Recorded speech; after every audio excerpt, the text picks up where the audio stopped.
네. 자, 연결고리 이어가 보도록 하겠습니다. 오늘은요, 교보증권 윤여민 FP와 좀 알찬 시간 만들어 보겠습니다. 안녕하십니까? 네, 안녕하십니까? 네. 자, 두 가지 이슈 볼 텐데요. 첫 번째 주제부터 공개해 주시죠.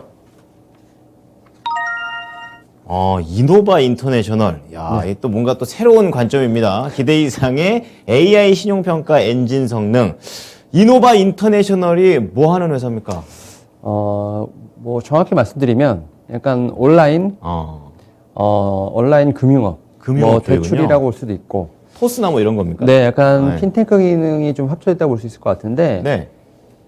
결국 이제 코로나19로 인해서 이제 뭐 국민들, 이제 뭐 미국도 그렇겠죠. 네. 이제 오프라인보다는 온라인 쪽에 많이 포커스가 그렇죠. 맞춰지다 네. 보니까 네네. 특히 이노바 인터내셔널 같은 경우도 사실은 이제 온라인을 기반으로 지금 운영이 되고 있기 때문에 이제 은행도 보게 되면 약간 이런 느낌이잖아요. 이제 우리나라도 보게 되면 이제 시중 은행이 있는데 예. 이제 핀테크가 들어온 것처럼 그쵸. 이제 미국도 마찬가지라 보면 될 것 같고. 음. 근데 이제 작년에 보게 되면 생각보다 채무 불이행이 좀 낮은 상황입니다. 그래서 실적이 좀 상당히 좋게 나왔고 네. 어닝 서프라이즈가 나왔습니다. 그러니까 사실 이제 보조금도 많이 나오고 네. 이제 하다 보니까 미국 같은 경우는 그래도 좀 그런 금융권에 있는 회사들이 그래도 계속 어닝 서프라이즈가 나오지 않나 좀 생각을 하고 있고. 그런 배경이 있군요. 예, 작년 4분기 매출액 같은 경우 3.6억 달러를 좀 기록을 하면서 네. 전년 대비 한 37% 이상 잘한 오른 거네요. 모습을 보여주고 있고. 사실은 이제 어떻게 보면 대출이나 어떤 이런 상품을 네. 마케팅을 해야 되잖아요. 그렇죠. 은행도 마케팅을 해야 되는데 네. 이제 온라인으로 마케팅을 좀 적극적으로 한 거죠. 그래서 뭐 음. 시중 은행보다 뭐 간편하고 싸고 뭐 그러다 보니까 신규 공익이 좀 상당히 빠르게 좀 들어온 것 같고. 네. 대출 잔액도 그렇고 상당히 좀 빠르게 올라가면서 이제 실적을 좀 끌어올리는 요인이 되지 않았나 좀 생각을 하고 있는데 이제 이런 것 같아요. 올해도 그러한 실적은 이어질 것 같다라는 게 이제 어떻게 보면 이제 이 회사의 좀 실적 상향에 대한 어떤 근거가 되지 않나 좀 생각이 들고 있는데. 네. 아무래도 이제 두 가지 측면이 있는 것 같아요. 일단은 온라인으로 좀 진행이 되다 보니까 네. 인건비라든지 뭐 사실 이제 마케팅이나 이런 건 좀 비용이 나가겠지만 오히려 인건비 쪽에서는 좀 비용적인 측면에서 좀 봤을 때 효율이 좋군요. 예, 효율이 좋은 것도 있고. 네. 그다음에 이제 미국 같은 경우는 경기가 이제 정상화가 좀 되고 있죠. 정상화되고 있고 임금 대비 아무래도 인플레이션이 좀 빠르게 올라가다 보니까 네. 우리가 흔히 말하는 이제 금리에 대한 수혜도 분명히 은행주들은 있지 않습니까? 얘도 은행주니까. 네, 예. 그래서 그런 측면에서 봤을 때 좀 구조적으로 마진이 좀 올라갈 수밖에 없는 상황이 아닐까라는 좀 생각을 하고 있습니다. 여기에 또 좀 이런 소규모 단기 대출 사업자를 위한 또 상품도 좀 나오고 있기 때문에. 네. 그러니까 이런 측면에서 봤을 때 좀 포트폴리오도 상당히 좀 다변화되고 있는 측면을 좀 보고 있지 않을까 생각을 하고 있고. 근데 이제 은행주들의 대부분의 또 이제 특징 중에 하나가 좀 싸죠. 그쵸. 퍼가 좀 저렴한 상황이죠. 그렇죠. 그러다 보니까 좀 우리가 흔히 얘기해서 뭐 이제 배당주로서 그렇죠. 좀 이게 좀 연말쯤 약간 뭐. 그런 어떤 매력도 충분히 있다 말씀드릴 수 있을 것 같고. 여기에 또 한 가지 이제 뭐 당연히 그렇겠지만 이제 AI를 좀 기반으로 한 이제 좀 그런 엔진들이 좀 시스템에 도입이 되면서 네. 이제 앞서서 말씀드렸지만 이제 AI 신용평가 엔진, 그러니까 이제 대출을 하거나 뭔가 금융 거래를 할 때 이제 네. 사람이 다 서류를 받는 것이 아니라 이제 AI를 통해서 그 사람의 어떤 기업의 신용 평가를 하고 예. 거기서 이제 적합성 여부를 좀 따진 다음에 그를 통해서 이제 장기적이나 뭐 이렇게 좀 대출이 나가는. 그러다 보니까 결국은 좀 이제 비용적인 측면에서 효율적인 측면이 나오지 않을까. 절차도 기계가 이렇게 어느 정도 알고리즘 만들어 놓으면 좀 이 사람이 하는 것보다 네. 꼼꼼할진 모르겠지만 어쨌든 굉장히 네. 빠를 것 같긴 하네요. 그래서 이제 좀 우리나라도 그렇지만 네. 미국도 그렇고 좀 이제 금융주 올해 좀 상당히 봐야 할 아하. 좀 섹터가 아닐까 생각을 하고 있고. 네. 그 중에서도 이제 이노바 인터내셔널 같은 경우는 약간 좀 기존의 은행들과는 결을 달리하고 있기 때문에 충분히 제가 볼 때는 올 한해 한번 좀 움직임을 봐야 되지 않을까 생각하고 있습니다. 이노바 인터내셔널이라는 종목 자체는 전 처음 봤지만 우리나라에 딱 적용을 하니까 한 번에 알겠다라는 그런 생각이 네. 듭니다. 종목도 바로 연결 좀 해주세요. 네. 일단 뭐 카카오뱅크가 그렇죠. 가장 이제 눈에 띄는 이제 상황이라 말씀드릴 수 있을 것 같고. 사실은 이제 카카오뱅크는 이제 당연히 말씀하셨던 것처럼 딱 한 번에 연상이 되지 않습니까? 맞아요. 근데 바로 이제 연결되네요. 이번 주부터 금융주들 계속 지금 기존의 금융주들 실적 나오잖아요. 그렇죠. 근데 이제 우리의 전통적인 이제 4대 지주, 뭐 금융, KB금융, 하나, 우리 이렇게 네. 나오잖아요. 근데 KB금융을 저도 솔직히 좀 연관을 지어서 좀 정보를 갖고 왔는 이유가 뭐냐면 네. 기존의 은행들도 예. 이제 핀테크를 확실히 합니다.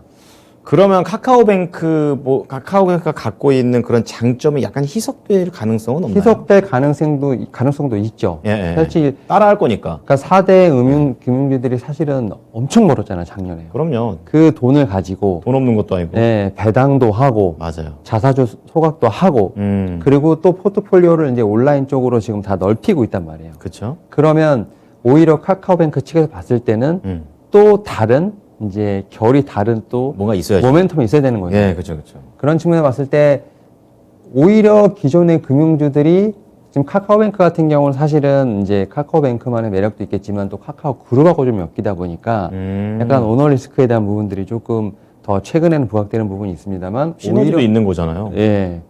근데 오히려 금융주 같은 경우는 금리도 오르고 그쵸. 뭐 똑같이 그러니까 얘네들이 이제 많이 벌었으니까 뭐 코로나19 수준으로 배당도 좀 돌아갔고 뭔가를 하겠구나라는 생각을 하니까 네. 오히려 이제 굳이 두 개를 놓고 보자면 일단 기존 금융주들이 아직까지는 좀 더 유리하지 않을까라는 생각을 하고 있습니다. 네. 하지만 뭐 카카오뱅크는 또 그룹의 시너지가 또 있기 때문에 또 여기서 어떤 변수가 나올지도 지켜보셔야 될 듯 합니다. 네. 자, 은행 쪽 봤고요. 또 두 번째 체크를 해보겠습니다. 보여주시죠. 처브, 아시는 분은 아시겠죠. 보험 쪽입니다. 이 글로벌 금리 상승에 따라서 투자 손익 개선이 예상이 된다. 오늘 뭐 은행, 보험 딱 정해 오셨군요. 네. 좀 자세히 들어볼게요. 화요일 같은 경우는 아예 반도체로 그렇죠. 그리고 이제 목요일은 시선을 돌려서. 네, 금리 인상 관련돼서 지금 이제 음흠. 보험주, 금융주를 갖고 왔는데 네. 사실은 이 처브라는 회사는 생각보다 많이 들어보셨을 겁니다. 저는 그 텔레비전 볼 때 네. 장윤정 씨 나오셔가지고 네, 네. 첩첩첩 그 하시는 무슨 거. 약재 달인 그 한약이 맞아요, 그죠? 맞아요. 예. 네, 맞아요. 그러니까 우리나라 입장에 봤을 때는 이 회사가 무슨 회사인가 생각할 수도 있겠는데 맞아요. 예. 세계에서 가장 큰 손해보험사입니다. 처브가. 그래서 그래서 제가 너무 몰랐네요. 네. 그러니까 어떻게 보면 우리나라에서는 아직까지는 그 처브가 본격적으로 들어온 건 얼마 되진 않지만 네. 미국에서부터 시작해서 세계적으로 가장 큰 이제 손해보험사를 볼 수 있을 것 같고 그렇군요. 특히 이제 생명보험을 약간 좀 포함한 원수보험도 있고 또 네. 재보험까지도 영위를 하고 있는데 재보험은 아시죠? 이제 보험사가 가입을 다시 해서 어떻게 보면 이제 연장하는 거예요. 예, 아니요. 그러니까 보험사도 어떻게 보면 고객한테 예. 보험을 해주게 되면 자기들도 리스크 관리를 해야 되잖아요. 당연하죠. 그러니까 그 보험사가 다시 또 다른 다른 보험사, 보험을. 예, 그게 재보험이라고 하는데, 보험사가 하는 보험. 예, 그래서 사실 어떻게 보면 보험사 쪽에서 상당히 큰 회사를 볼 수 있을 것 같고, 그렇죠. 특히 이제 최근에 중국의 보험사죠.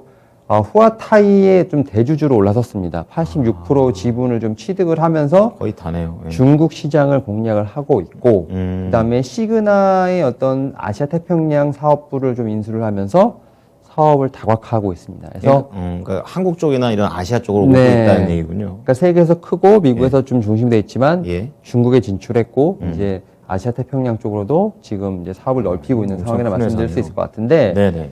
사실 이제 코로나19 때 보면 우리나라도 그렇지만 사고가 많이 안 나고 많이 안 돌아다니다 보니까 손해율이 많이 좀 떨어지면서 네. 오히려 이제 이익률이 좀 증가하는 좀 그런 효과가 좀 그렇죠. 있었죠. 맞아요. 예. 예, 있었는데 이제 올해부터는 이제 좀 사람들이 돌아다니고 예. 그러다 보면 다시 한번 좀 사고가 좀 날 수 있다 보니까 올해는 이익 전망치가 살짝 좀 낮아지지 않을까. 또 그런 게 있군요. 또. 예, 예. 작년 대비했을 때 맞아요. 올해는 조금 둔화되지 않을까 좀 생각을 하고 있는데 다만 결국은 이제 금리 인상 관련된 부분 쪽에서 봤을 때 네. 이런 부분이 좀 상쇄될 수 있지 않을까라는 측면에서 봤을 때 이익 전망치는 좀 둔화되나 레벨은 그래도 유지되지 않을까라는 생각을 좀 하고 있는 상황입니다. 결국 네. 이제 금리 인상이 되게 된다면 이제 보험사에서 들어오는 이제 뭐 자산들 같은 경우 운용자사들이 되게 그러니까 보수적으로 좀 운영을 하기 때문에 금리의 영향을 좀 상당히 많이 받거든요. 그런 측면에서 봤을 때 제가 볼 때는 이 처부 같은 경우도 금리 인상에 관련된 부분에서 네. 좀 상당히 수혜를 볼 수 있지 않을까 좀 생각을 하고 있고 예. 그리고 이제 이 회사가 뭐 여전히 뭐 보험사, 금융사 똑같지만 그 주주 환원 정책을 상당히 많이 쓰고 그렇죠. 있습니다. 그래서 그렇죠. 적극적으로 쓰고 있기 때문에 자사주 매입도 좀 4분기부터 좀 매입을 했고요. 그 다음에 실적도 좀 많이 한 상태인데 또 앞서 제가 말씀드렸던 것처럼 M&A를 좀 많이 했음에도 불구하고 네.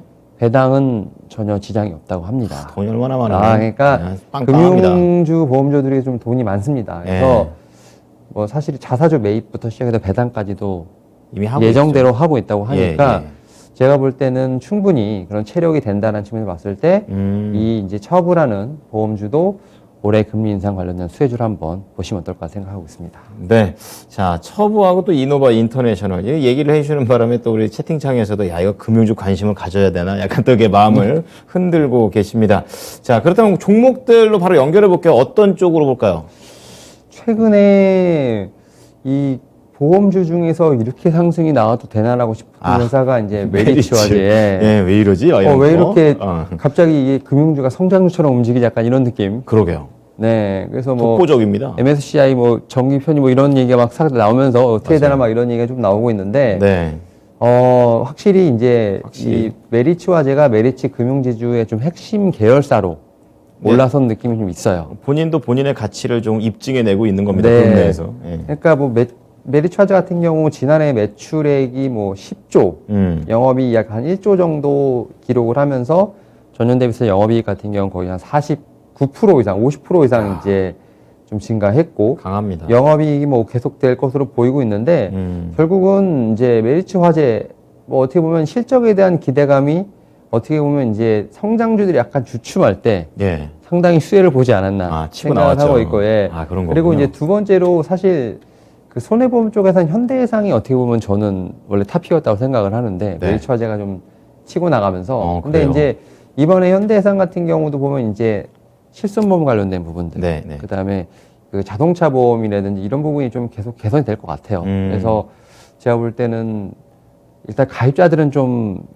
금액이 좀 오를 수 있는 보험료가 좀 오를 수 있는 부분이 있겠습니다만 회사 입장에서는 뭐 매출이 좀 되죠. 이제 실적이라든지 이런 부분에 좀 개선이 될 것 같고 결국 이제 뭐 배당이라든지 이제 금리 인상 관련된 부분에서 봤을 때 현대해상도 좀 수혜를 누리지 않을까 생각을 하는데 뭐 한 가지 말씀을 드리자면 이제 금융주나 보험주는 이제 금리 인상 관련된 부분이고 네. 아직은 저평가되어 있는 부분이라고 할 수 있겠습니다만 그래도 폭발적인 어떤 성장이라든지 단기 트레이딩을 원하시는 분들에게는 권장드리지 않는다는 점 말씀을 드리도록 하겠습니다. 어쨌든 이제 태생은 조금 길게 봐야 된다라는 부분 말씀을 해주셨습니다. 네. 자, 오늘 내용도 잘 참고하겠습니다. 고맙습니다. 네, 감사합니다.